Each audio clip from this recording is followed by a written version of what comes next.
ഫത്താവ നുസ്രത്ത് 2, 3, 4 ഭാഗങ്ങൾ കൂടി പുറത്തിറങ്ങിയല്ലോ.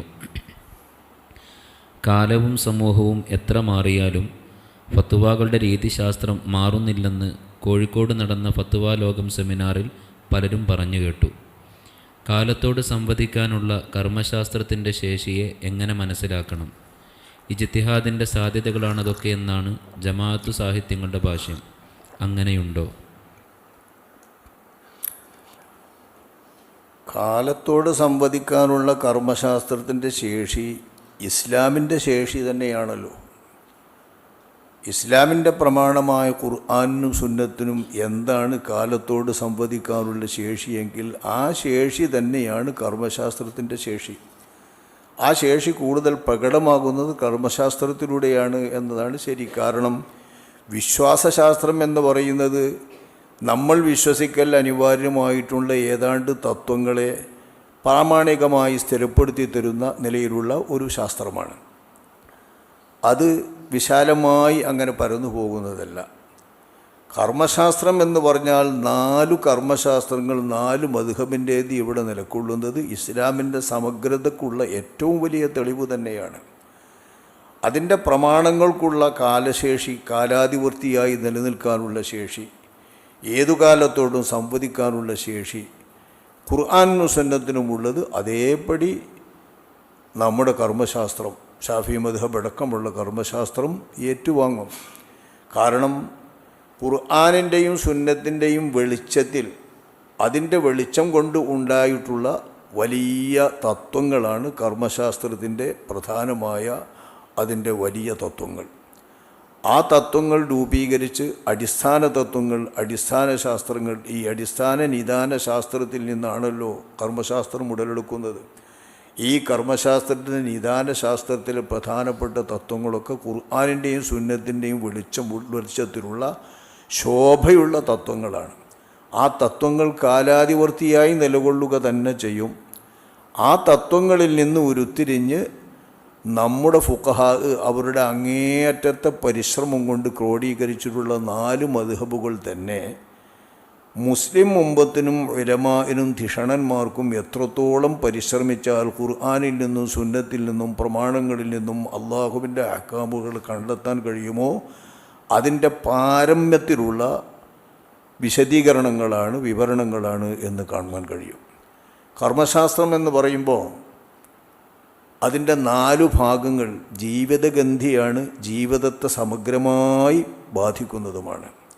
ആരാധനകൾ മൊത്തം ഇബാദത്ത് എന്ന ഭാഗം കൈകാര്യം ചെയ്യുന്നു. ആരാധനകളുടെ എല്ലാത്തരം സംശയങ്ങളും, എല്ലാത്തരം നിയമങ്ങളും, എല്ലാത്തരം പ്രശ്നങ്ങളുടെ പരിഹാരങ്ങളും, എല്ലാത്തരം സംശയങ്ങളുടെ മറുപടികളും, എല്ലാ തരത്തിലുള്ള നിബന്ധനകളും എല്ലാം ആരാധനകളുടെ ഭാഗം കൈകാര്യം ചെയ്യുന്നു.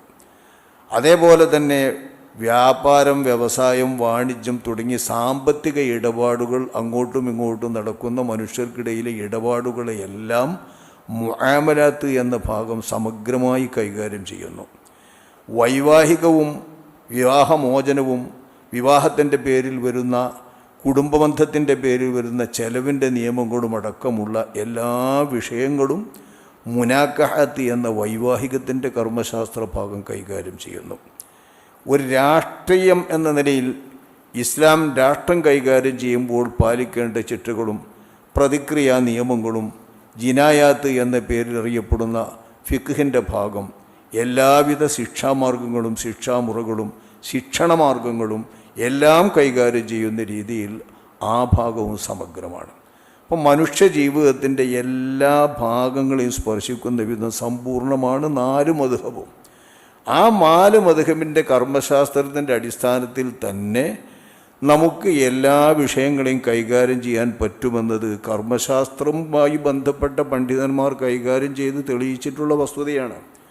നുസ്രത്തുൽ അനാമും ബുൽബുലും കൈകാര്യം ചെയ്യുന്ന ചോദ്യോത്തര മബ്ദിയിലേക്ക് വരുന്ന സംശയങ്ങളും അതിൽ പ്രതിപാദിക്കുന്ന തരത്തിലുള്ള വിവരണങ്ങളും അഹ്കാമുകളും വിധികളും എല്ലാം നമ്മൾ പരിശോധിച്ചാൽ കാലത്തെ ജയിക്കാനും കാലത്തോട് സംവദിക്കാനും ഏതു കാലത്തെയും ശരിക്കും ഉൾക്കൊള്ളാനും പറ്റുന്ന വിധം, ഏത് സമൂഹത്തെയും ഏത് പ്രദേശത്തെയും ഉൾക്കൊള്ളാൻ പറ്റുന്ന വിധം വികസിതമാണ് കർമ്മശാസ്ത്രം എന്ന് നമുക്ക് കാണുവാൻ കഴിയും. ഇനി അതിൽ ഒരു ഇജ്തിഹാദിൻ്റെ ആവശ്യമില്ല. കർമ്മശാസ്ത്രത്തിൻ്റെ പേരിൽ ഇജ്തിഹാദ് എന്ന് പറയുക ഖുർആന് സുന്നത്ത് എന്ന പ്രമാണങ്ങളിൽ നിന്ന് മതവിധികൾ കണ്ടെത്താൻ വേണ്ടിയിട്ടുള്ള അങ്ങേയറ്റത്തെ ഗവേഷണയോഗ്യരായ പ്രതിഭകളുടെ പരിശ്രമത്തിനാണ് ഇജ്തിഹാദ് എന്ന് പറയാം. ഖുർആനിലും സുന്നത്തിലും പരിശ്രമിക്കാനും അധ്വാനിക്കാനുമുള്ള ഭാഗങ്ങളും ചാൻസും ഇനിയില്ല.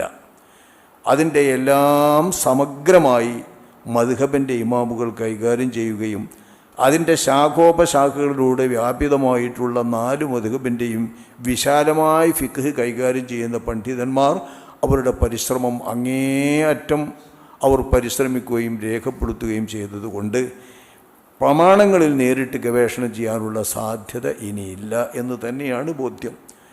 ആരെങ്കിലും ഏതെങ്കിലും ഇജ്തിഹാദിൻ്റെ സാധ്യത പറയുന്നവരും ഫുഖഹാ കൈകാര്യം ചെയ്യുന്ന ആയത്തുകളും ഹദീസുകളും അവർ കൈകാര്യം ചെയ്തത് ഉദ്ധരിക്കാൻ വേണ്ടിയാണ് പരിശ്രമിക്കാറുള്ളത്. നമ്മുടെ ഫുഖഹാ ആയത്ത് ഹദീസുകളിൽ നിന്ന് എന്താണോ വിവരിച്ചിട്ടുള്ളതെങ്കിൽ അത് ഏറ്റുപറഞ്ഞുകൊണ്ട് ഖുർആനും ഹദീസിൽ നിന്നും ഇജ്തിഹാദ് ചെയ്യുക എന്നതാണ് ഇജ്തിഹാദ്വാദികളായിട്ടുള്ള ആളുകൾ യഥാർത്ഥത്തിൽ കൈകാര്യം ചെയ്യുന്ന വിഷയം. നേവി ഇമാമിൻ്റെ വിവരണത്തെയോ അല്ലെങ്കിൽ മറ്റൊരു എഡിറ്ററായ റാഫി ഇമാമിൻ്റെ വിവരണത്തെയോ ഇമാം വസാലിയുടെയും ഇമാമുൽ ഹറമൈനിയുടെയും വിവരണത്തെയോ ഒക്കെ ഉദ്ധരിച്ചുകൊണ്ടാണ് അവർ ഇജ്തിഹാദ് എന്ന് സ്വയം അവകാശപ്പെടുന്ന തരത്തിലുള്ള കാര്യങ്ങളും അഭിപ്രായങ്ങളും ഒക്കെ പുറത്തുവിടുന്നത്. അതൊക്കെ വാസ്തവത്തിൽ നമ്മുടെ കർമ്മശാസ്ത്രത്തിൻ്റെ ഭാഗമാണ്. അതുകൊണ്ട് കർമ്മശാസ്ത്രത്തിൻ്റെ ശേഷി, കാലത്തോട് സംവദിക്കാനുള്ള ശേഷി ഇസ്ലാമിന് കാലത്തോട് സംവദിക്കാനുള്ള ശേഷിയുടെ ഭാഗമാണ്. ഖുർആനും സുന്നത്തിനും കാലത്തോട് സംവദിക്കാനുള്ള ശേഷിയുടെ ഉത്തമ നിദർശനമാണ്. ആ കർമ്മശാസ്ത്ര ശേഷി എന്നും നിലനിൽക്കുക തന്നെ ചെയ്യും. നമ്മുടെ ശാഫിഈ മദ്ഹബും ഹനഫി മദ്ഹബും ഹംബലി മാലിക്കി എന്നീ മദ്ഹബുകളുമെല്ലാം ആ അർത്ഥത്തിൽ സമഗ്രവും കാലത്തോട് സംവദിക്കാൻ ശേഷിയുള്ളതുമാണെന്ന് പരമബോധ്യമാണ്. ആവശ്യമുള്ളവർക്ക് അത് പരമബോധ്യപ്പെടുത്തി കൊടുക്കാൻ കർമ്മശാസ്ത്ര പണ്ഡിതന്മാർക്ക് സാധിക്കുകയും ചെയ്യും എന്നതാണ് വസ്തുത.